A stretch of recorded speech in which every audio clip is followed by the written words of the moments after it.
नमस्कार दोस्तों, मैं हूं अंजलि राजपूत और आज एक बार फिर मैं आप सभी का स्वागत करती हूं। और आज हम पढ़ेंगे एक अत्यंत ही महत्वपूर्ण विषय के बारे में, जो कि है soliloquy, असाइड और ड्रामेटिक मोनोलॉग के बीच में अंतर। लेकिन इन सभी के बीच में अंतर के बारे में जानने से पहले हम सभी पढ़ेंगे इन सभी के बारे में थोड़ा थोड़ा, क्योंकि इनके बीच के अंतर को जानने से पहले ज़रूरी है कि हम इनके बारे में थोड़ा थोड़ा जानें। चलिए शुरू करते हैं। सबसे पहले हम पढ़ते हैं असाइड के बारे में। असाइड एक छोटा सा रिमार्क होता है जो कि एक कैरेक्टर तब बोलता है जबकि वो अन्य कैरेक्टर्स के साथ स्टेज पर मौजूद होता है। उस समय पर वो अन्य कैरेक्टर्स के साथ बातें करने में या कोई काम करने में व्यस्त होता है। लेकिन जैसे हम अपनी आम जिंदगी में कभी कभी लोगों से बातें करते करते अपने दिमाग में कुछ सोचते रहते हैं, वैसे ही वो कैरेक्टर भी दूसरे कैरेक्टर के साथ बातें करते हुए कुछ दिमाग में सोचता रहता है, उसके दिमाग में कुछ दूसरा ही चलता रहता है। तो वो जो बात उसके दिमाग में होती है वो ऑडियंस को कैसे पता चलेगी? इसके लिए ऑथर इस असाइड का सहारा लेता है। ये एक लिटरेरी डिवाइस है और इसके थ्रू वो कैरेक्टर एक या दो शब्द या एक या दो वाक्य में अपनी उन थॉट्स को, जो कि उसके दिमाग में उस समय आते हैं जब वो दूसरे कैरेक्टर के साथ बातें करते रहता है, उनको थोड़ा दूर जाके स्टेज के कोने पर जाकर या वहीं पर थोड़ा हाथ लगा के इस तरह से बोलता है, जिसे यह समझा जाता है कि ये सारी बातें सिर्फ और सिर्फ ऑडियंस के लिए हैं, उन्होंने ही उनको सुना है और जो उसके साथी कैरेक्टर्स हैं उन्होंने इसके बारे में नहीं सुना है, वो उनके लिए सुनने के लिए नहीं होती है। अब हम बात करते हैं soliloquy। soliloquy क्या है? soliloquy भी असाइड की ही तरह होती है, लेकिन ये असाइड से बहुत ज़्यादा लंबी होती है। It can be longer from 30 to 20 lines to 1 page और 2 पेजेस।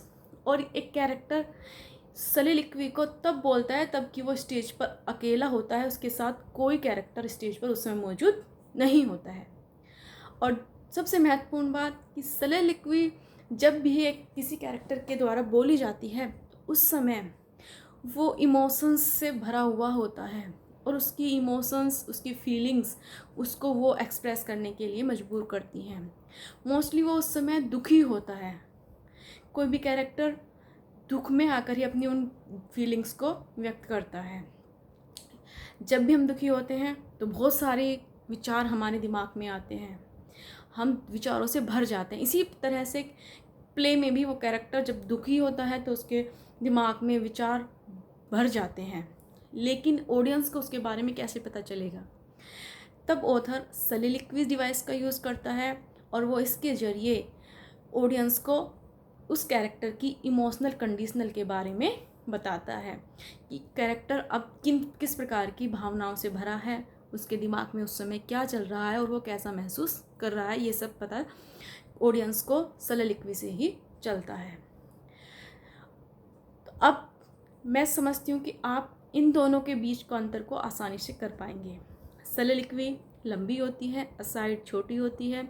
soliloquy के समय कैरेक्टर स्टेज पर अकेला होता है, जबकि असाइड के समय दूसरे कैरेक्टर भी स्टेज पर होते हैं।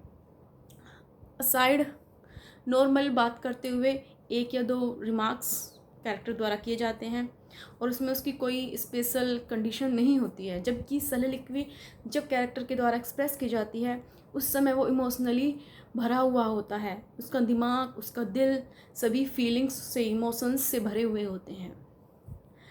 अब हम सभी आते हैं ड्रामेटिक मोनोलॉग पे। ड्रामेटिक मोनोलॉग क्या है? ड्रामेटिक मोनोलॉग या मोनोलॉग भी soliloquy की ही तरह एक लंबी स्पीच होती है। और मोनोलॉग, जैसे कि हमें इसके नाम से ही पता चल रहा है, मोनो मीन्स एक, लॉग मीन्स बातचीत, यानी एक ही आदमी की बातचीत। मोनोलॉग एक ही आदमी के द्वारा एक्सप्रेस होता है, जैसे कि soliloquy में एक ही व्यक्ति अपनी इमोशंस को व्यक्त करता है, लेकिन soliloquy में वह अपने ही इमोशंस को व्यक्त करता है, अपनी इमोशनल कंडीशन को बताता है, जबकि मोनोलॉग में वह व्यक्ति सिर्फ अपने बारे में नहीं, किसी दूसरे व्यक्ति के बारे में भी बता सकता है, किसी दूसरी चीज़ के बारे में भी बताता है।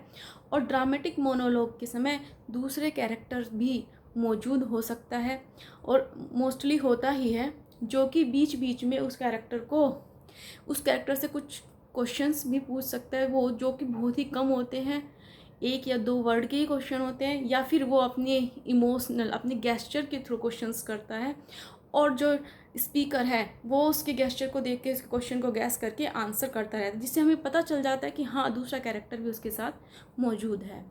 वो किसी ड्रामेटिक मोनोलॉग में कैरेक्टर जो है वो किसी दूसरे व्यक्ति के बारे में भी बातें करता है, उसके बारे में बताता रहता है कि उसके बारे में वो व्यक्ति कैसे क्या सोचता है, वो कैसा व्यक्ति है।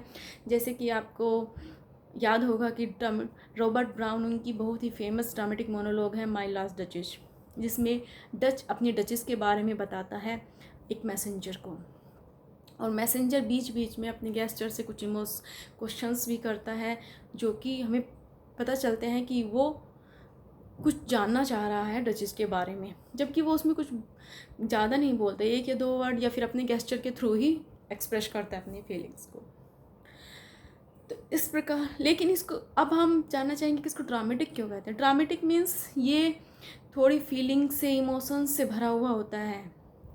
इसमें कभी हंसी खुशी और कभी दुख, कुछ भी अचानक से आ सकता है, यानी एक ड्रामे की तरह हर चीज़ इसमें आ सकती है, खुशी दुख फीलिंग्स, इसीलिए हम इसको बोलते हैं ड्रामेटिक और मोनोलॉग। एक ड्रामे की तरह इसमें सारे इमोशंस होते हैं, जबकि सलीलवी मोस्टली इमोशंस और वो भी सैडनेस से ही फील होते हैं।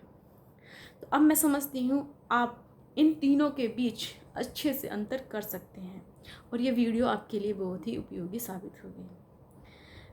अलविदा दोस्तों, फिर मिलेंगे एक नई वीडियो के साथ, एक नए विषय के साथ। बाय।